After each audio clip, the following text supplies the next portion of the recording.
Chapitre 9. À l'extérieur, la voiturette de Breckinridge se dirige vers la station spatiale de Stickney. Cette fois, Barrodet est au volant. Breckinridge est à la gauche du conducteur. Une fois arrivé à destination, le capitaine prend la radio et demande la permission d'entrer à la station. À la tour de contrôle, après avoir reconnu la voix de Breckinridge, Hornsby ordonne au personnel d'ouvrir la porte du hangar 9. Breckinridge reçoit la permission d'entrer à la station par le hangar 9. Sa voiturette passe à travers le bouclier et arrive à sa destination. Les portes du hangar se ferment derrière elle.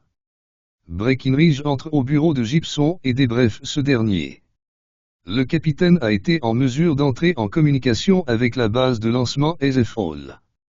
D'après son estimation, la nouvelle navette sera prête entre 30 et 40 minutes. Elle arrivera sur Phobos dans 6 heures. Avez-vous eu affaire à de la résistance? Interroge le colonel. Malheureusement, oui, confirme Breckinridge. On a abattu 4 zombies. Est-ce que c'est comme ça sur Mars? J'ai bien peur que oui. À son bureau, Stimson, avec Baldwin près de lui, reçoit un officier de la communication. Ce dernier lui informe avoir reçu un nouveau message venant de Phobos. Où exactement? Demande Baldwin. Alick, confirme l'officier. Alick? Fait Stimson.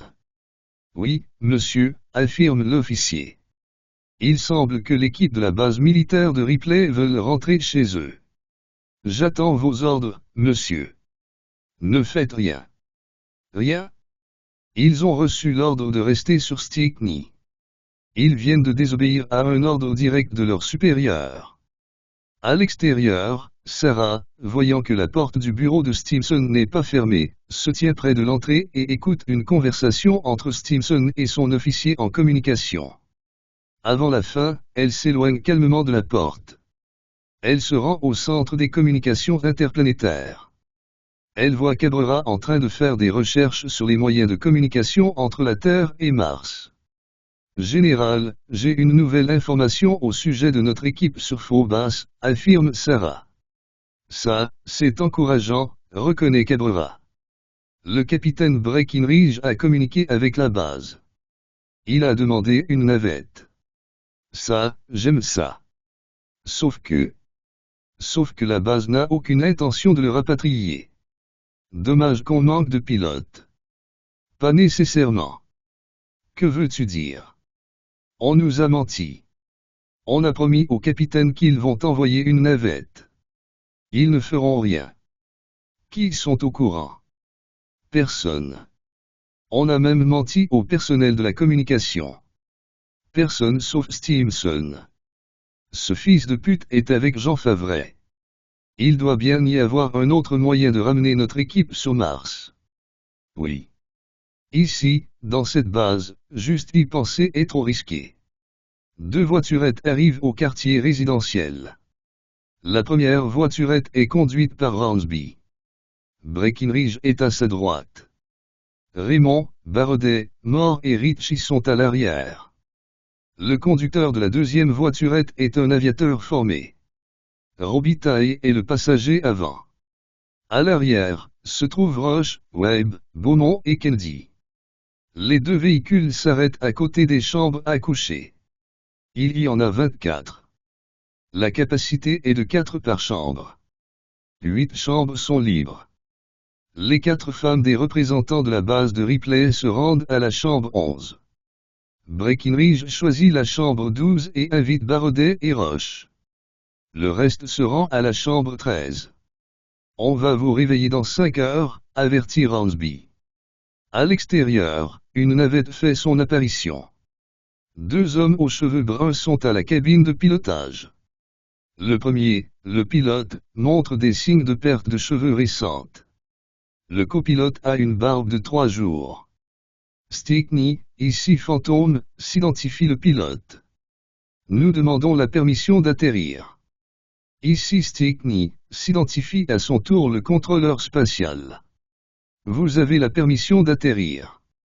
Allez au hangar 7. Hornsby entre à la chambre 12. Il y a 2 lits superposables à 2 matelas. Breckinridge dort sur le matelas en bas du premier lit.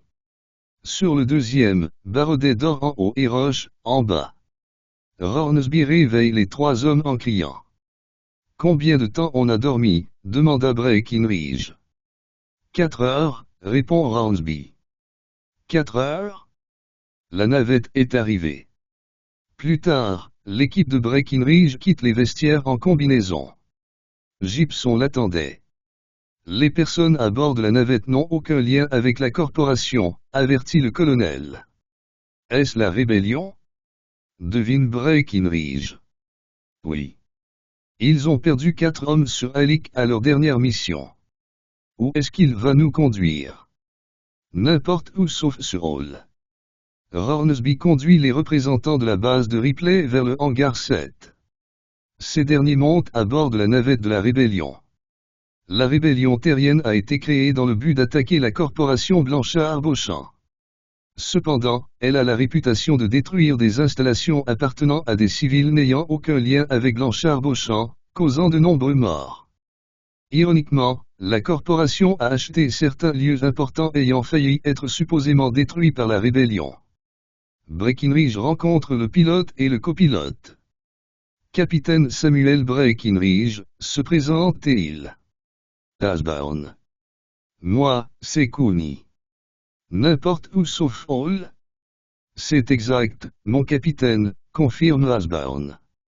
Je vous souhaite un bon voyage.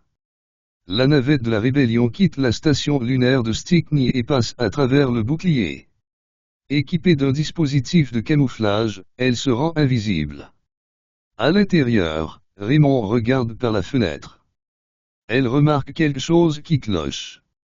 Mis à part un fond noir rempli d'étoiles blanches, elle ne voit rien. Elle a l'impression de voyager à bord d'un transport tout nu. Elle appelle Breckinridge et demande à parler en privé. Les deux se dirigent vers l'arrière de la navette. Ils se retrouvent à la cuisine. J'ai remarqué quelque chose qui cloche, affirme-t-elle. La navette est occultée. Savez-vous dans quelle navette nous sommes ? Demande Breckinridge. Sauf le respect que je vous dois, ce sont des terroristes. Ce n'est peut-être pas vrai. Capitaine ? Ils ont commis des attentats sur Terre. Docteur ? Ces soi-disant attentats avaient eu lieu quand Jean Favret venait juste d'être nommé commandant en chef. Rappelez-vous de l'amphithéâtre. Ça a failli arriver et l'amphithéâtre a été vendu à la corporation peu de temps après. Raymond n'ajoute rien à la conversation. Avant-hier, avoue Breckinridge, j'étais comme vous. J'avais une mauvaise opinion de la rébellion. Cependant, les crimes commis sont en contradiction avec la raison de leur existence. Elle veut se débarrasser de la corporation, conclut Raymond. Nous connaissons la vérité au sujet de la corporation. Gibson fait confiance à la rébellion. Nous sommes rendus à un point où on ne peut plus se fier à ce qu'on a entendu sur eux. La rébellion a-t-elle été réellement victime de coups montés ? Ça, on verra. 4 heures de vol plus tard, la navette désactive son camouflage, se rendant visible à nouveau. Arrivée à destination, elle entre dans l'atmosphère de la planète Mars. Elle se rend vers une base militaire abandonnée dans le désert. Le générateur de bouclier est activé et le convertisseur de gaz est opérationnel. La navette passe à travers le bouclier et atterrit. À la cabine de pilotage, Cooney vérifie la qualité de l'air. D'après l'ordinateur, le niveau d'oxygène est à 95%. La navette déploie un toboggan rétractable et la porte s'ouvre. Les pilotes et les passagers quittent le transport en passant par le dispositif gonflable. 1 minute plus tard, le toboggan se ferme et la porte se ferme tout seul. 2 personnes s'approchent de Breckinridge et de son équipe.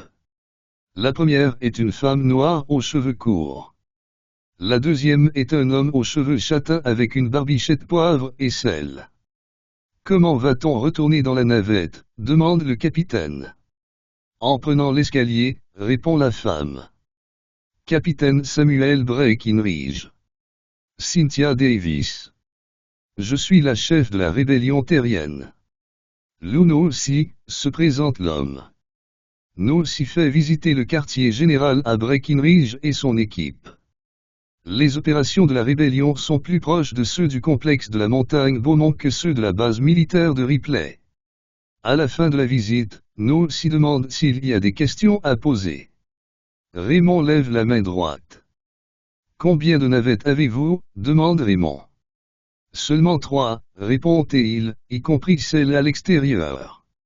Robitaille lève sa main droite à son tour. Est-ce que c'est vrai que vous avez commis des attentats terroristes? Demande-t-il. On a seulement fait péter les installations appartenant à la corporation, répond-nous aussi. Le reste sont des coups montés. Avez-vous une taupe? Demande Breckinridge. Oui, confirme nous aussi. C'est la générale de brigade Alexandra Cabrera. Cette réponse surprend Breckinridge et son équipe. Et sont dans tout ça? Demande Breckinridge. Je crains que notre taupe ne soit pas au courant de ça, reconnaît-nous aussi. Tout le monde ou presque sur Phobos sont de notre côté. Vous comprenez que c'est le mieux.